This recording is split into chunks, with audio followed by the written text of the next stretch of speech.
Big boss season 11 ಕೊನೆಯ ಹಂತಕ್ಕೆ ತಲುಪಿದೆ. ಗ್ರ್ಯಾಂಡ್ ಫಿನಾಲೆಗೆ ಇನ್ನು 3 ದಿನಗಳಷ್ಟೇ ಬಾಕಿ ಉಳಿದಿದೆ. ಸ್ಪರ್ಧಿಗಳು ಗೆಲುವಿಗಾಗಿ ಇಷ್ಟು ದಿನಗಳ ಕಾಲ ನಡೆದ ಜಿದ್ದಾಜಿದ್ದಿನ ಪೈಪೋಟಿ ಅಂತಿಮ ಹಂತಕ್ಕೆ ಬಂದು ತಲುಪಿದೆ.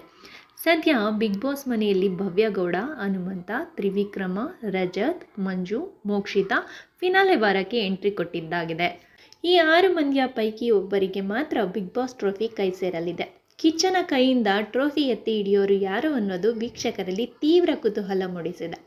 ಹೀಗಾಗಿ ವೀಕ್ಷಕರು ಮುಂದಿನ ಶನಿವಾರ ಹಾಗೂ ಭಾನುವಾರ ನಡೆಯಲಿರುವ ಫಿನಾಲೆಗಾಗಿ ಕಾದು ಕೂತಿದ್ದಾರೆ. ಇದರ ಮಧ್ಯೆ ಸ್ಪರ್ಧಿಗಳ ಕಣ್ಣು ಮುಂದೆ ಬಿಗ್ ಬಾಸ್ ಸೀಸನ್ 11ರ ಟ್ರೋಫಿಯನ್ನು ತಂದು ಇಟ್ಟಿದ್ದಾರೆ. ಕೈಯಲ್ಲಿ ಹಿಡಿಯಲಿರೋ ಟ್ರೋಫಿ ನೋಡೋ ಅವಕಾಶ ಇದಾಗಿದೆ. ಇದರ ಮುಂದೆ ಕುಳಿತು ಮನದ ಮಾತುಗಳನ್ನು ಹೇಳುವ ಅವಕಾಶ ಕೂಡ ಇದಾಗಿದೆ ಎಂದಿದ್ದಾರೆ. ಬಿಗ್ ಬಾಸ್ ಮಾತನ್ನ ಕೇಳಿ ಮನೆ ಮಂದಿ ಫುಲ್ ಶಾಕ್ ಆಗಿದ್ದಾರೆ.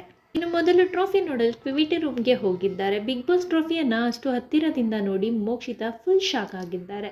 ಅಲ್ಲದೆ ಮಾತನಾಡುತ್ತಾ ಸಹ ಕಣ್ಣೀರು ಹಾಕಿದ್ದಾರೆ.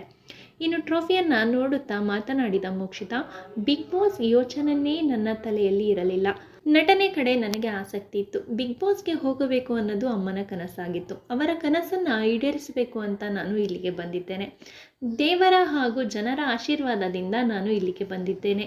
ಫಿನಾಲೆ ಹಂತಕ್ಕೆ ಬಂದ ಮೇಲೆ ಟ್ರೋಫಿ ಬಗ್ಗೆ ಇರೋ ಆಸೆ ಜಾಸ್ತಿ ಆಗಿದೆ.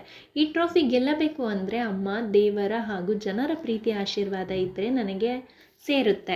12 ವಾರ ನಾಮಿನೇಟ್ ಆದ ನನ್ನನ್ನು ಜನ ಇಲ್ಲಿ ತನಕ ಕರೆದುಕೊಂಡು ಬಂದಿದ್ದಾರೆ ಅಂದರೆ ಖಂಡಿತವಾಗಿಯೂ ಜನ ನನ್ನ ಕಾಪಾಡುತ್ತಾರೆ ಅಂತ ನನ್ನ ನಂಬಿಕೆ ಇದೆ ಎಂದು ಮೋಕ್ಷಿತಾ ಪೈ ಅವರು ಟ್ರೋಫಿ ಮುಂದೆ ತಮ್ಮ ಮನದಾಳದ ಮಾತನ್ನು ಹೇಳಿಕೊಂಡಿದ್ದಾರೆ.